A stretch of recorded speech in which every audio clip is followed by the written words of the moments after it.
anak niya. Ang sabi ni Kristo, ang ipinanganak ng laman, laman nga. Ang ipinanganak ng Espiritu ay Espiritu nga. So yung Diyos na Espiritu ng anak, ang ipinanganak niya, ang anak niya, Espiritu rin. Natural yun. Ang anak ng kabayo, kabayo. Ang anak ng kalabaw, kalabaw. Ang anak ng Espiritu, Espiritu rin. Ang ama ay Espiritu. Nanganak siya. Kailan siya nanganak? Bago ang sanlibutan ay natatag. E di nanganak na siya in the spirit world. At ang kanyang anak, yung nga ang Panginoong Hesukristo. Ngayon, yung Panginoong Hesukristo na anak ng Diyos na Espiritu, nung kailangang suguin sa lupa, nagkaroon ng katawang tao. Yung katawang tao na yon, yun ngayon ang ipinaglihi ni Maria. Dapat maintindihan mo yon. Yung katawang tao ang ipinaglihi ni Maria. Hindi yung anak ng Diyos ang pinaglihi ni Maria. Dahil wala pa si Maria ng anak ng Diyos. Ipinanganak na niya yung kanyang anak na Espiritu rin kagaya niya. Siyempre, ang pinanganak ng laman, laman. Ang pinanganak ng Espiritu, Espiritu. Yung amang Espiritu ng anak, Espiritu yung anak niya. Nung kailangan suguin sa lupa para mapakinggan siya ng mga tao, naghanda ang Diyos ng katawan ng tao para doon tumahan yung kanyang anak na Espiritu. Basahin natin ang Hebreo 10:5. Kaya't pagpasok niya sa sanlibutan ay sinasabi, hain at handog ay hindi mo ibig, ngunit isang katawan ang sa akin ay inihanda mo. Yun, pagpasok niya nung anak ng Diyos, pagpasok niya sa sanlibutan. Bakit pumasok siya sa sanlibutan? Hindi naman kasi siya taga rito eh. Hindi siya dito nag-umpisa sa sanlibutan. Hindi nag-umpisa yung anak ng Diyos sa sanlibutan. Kaya, nung pumasok siya sa sanlibutan, ay sinasabi, hain at handog ay hindi mo ibig, ngunit isang katawan ang sa akin ay inihanda mo. Bakit? Yung katawan na yon ang ihahandog niya sa Diyos. Yung katawan na yon ang ihahandog niya sa krus. Yung katawan na yon, yun ang gagamitin niya sa pangangaral para marinig siya ng tao. Yung katawan na yon ang ipinanganak ni Maria. Yun yung tinuli. Yun ding katawan na yun ang nagutom, nauhaw, napagod, at finally, namatay. Pero yung nasa loob ng katawan, abay, Espiritu yun. Yun yung anak ng Diyos na wala pang mundo, ipinanganak na ng Diyos. Dapat mong maintindihan, kapatid, ano? Kaya pagkakausap ng mga Hudyo si Kristo, hindi nila maintindihan dahil dalawang bagay ang nasa kanya na hindi nila naintindihan. Eto tayong mga tao, meron din tayong dalawa eh. Para maintindihan mo, lalagay ko sa atin. Sa'yo, sa akin, tayong lahat. Meron din tayong dalawa sa atin eh. Sabi ni Pablo, 2 Korinto 4:16, pakinggan mo. Kaya nga, hindi kami nanghihimagot, bagamat ang aming pagkataong labas ay pahina. Ngunit ang aming pagkataong loob ay nababago sa araw-araw. Ayun, meron tayong pagkataong labas, meron namang pagkataong loob. No? Yung pagkataong labas, pahina ng pahina, sabi ni Pablo, tumatanda. Pero yung pagkataong loob, lalo pang lumalakas, nagbabago araw-araw. Tayong mga tao nga, meron tayong dalawang kasyangaan eh. Meron tayong dalawang kalagayan eh. Nasa loob at saka nasa labas.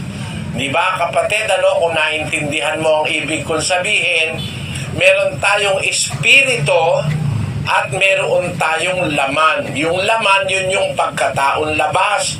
Yung espiritu, yun yung nasa loob. Ano ibig kong sabihin sa'yo? Ang hindi alam ng mga Hudyo, pagkausap nila si Kristo, dalawa ang nagsasalita. Dalawa.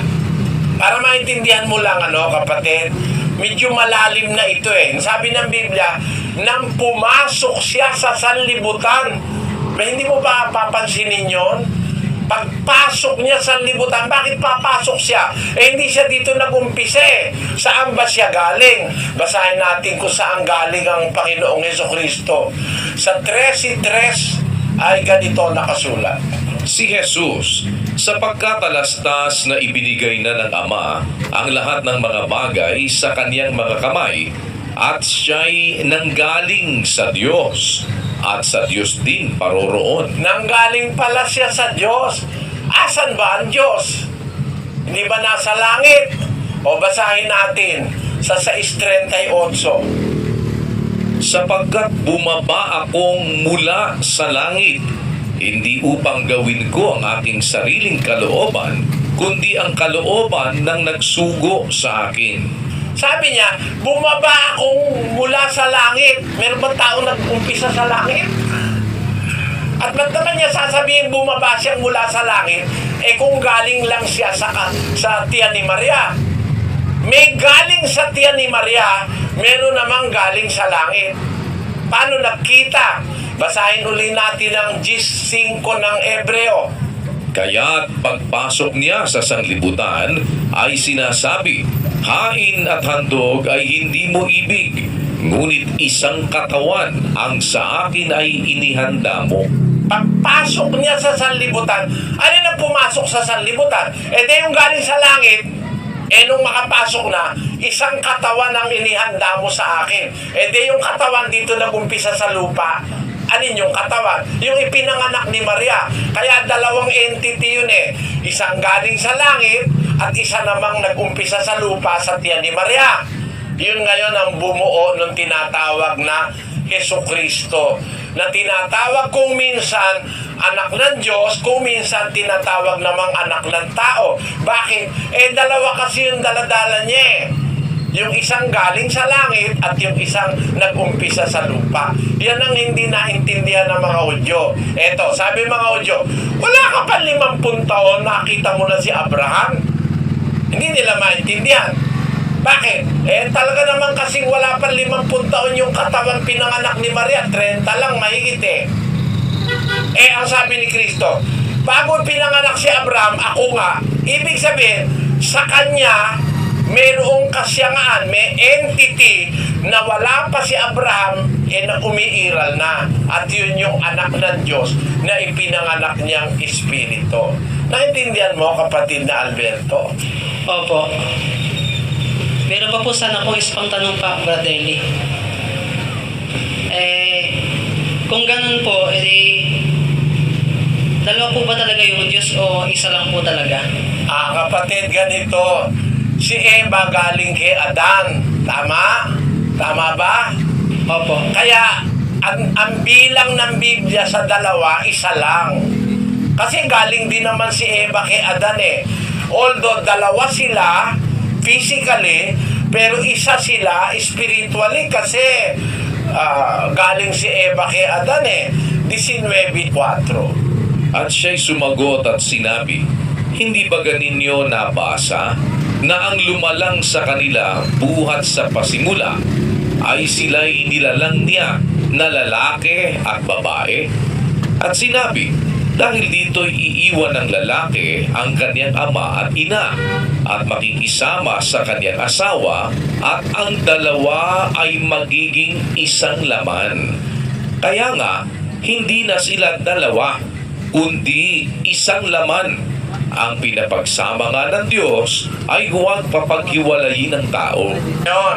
Yung dalawa, isa lang yun eh. Si Eva at si Adan eh. Dalawa physically, pero isa lang yun.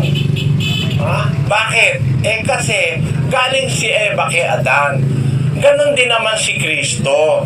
Sa Juan 1:18, ganito nakasulat. Walang taong nakakita kailanman sa Diyos. Ang bugtong na anak na nasa sinapupunan ng Ama, siya ang nagpakilala sa Kanya. Ang bugtong na anak, nang umpisa, nasa sinapupunan ng Ama, in the bosom of the Father. Pero dumating yung panahon na yung anak na nasa sinapupunan niya, ipinanganak niya. Kaya galing din sa kanya yung anak eh. Bahagi ng kanyang kalagayan yon. Nasa sinapupunan ng Ama yon. Kaya hindi ka dapat na patangay sa katangahan na nagbibilang, ang binibilang ay ang Diyos. Huwag mong bilangin ang Diyos, walang bilang yun, infinite yun eh. Hindi ka pwedeng mag-subtract at saka magdagdag o mag-addition sa infinite. Pakita ko sa'yo ha. 1 infinity plus 1 infinity is 1 infinity. Isang walang hanggan at isa pang walang hanggan, walang hanggan pareho yon. Hindi mo pwedeng bilangin yung walang hanggan. God is infinite. Tayong mga tao, finite tayo.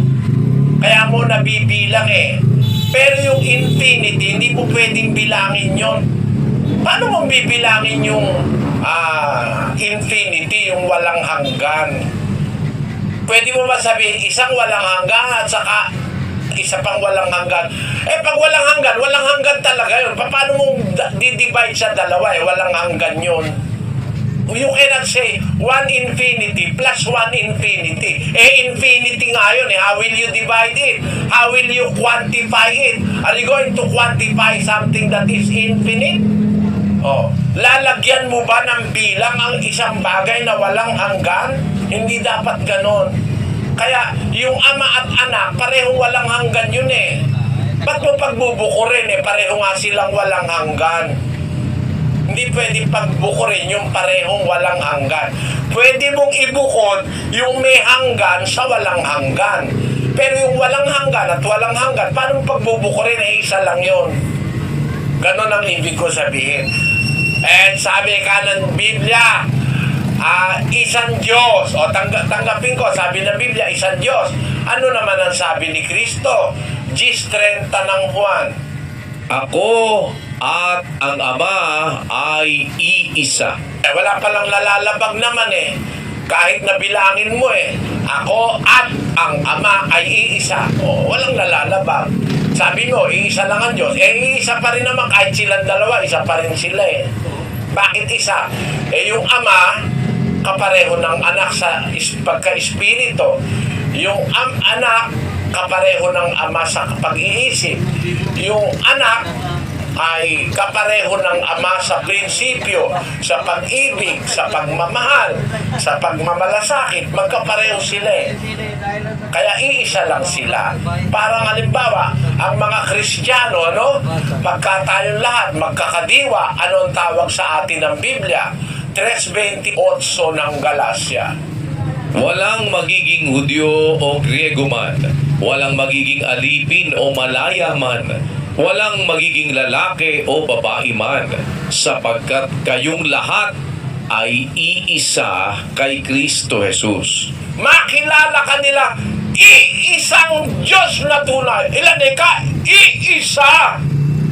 Lahat ng Kristiyano, iisa rin eh. Hindi isa, iisa. May emphasis, iisa. Kasi pag isa lang, hindi masyado emphatic yun eh.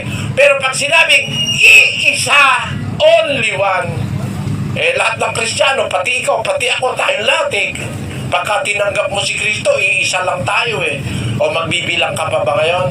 Sasabihin ba kay San Pablo, mali ka. Kasi ako, saka si Brother Eli, dalawa kami. Sabi ng Biblia, iisa tayo eh. Di ba? Sana maintindihan mo ang bilang ng Biblia kapag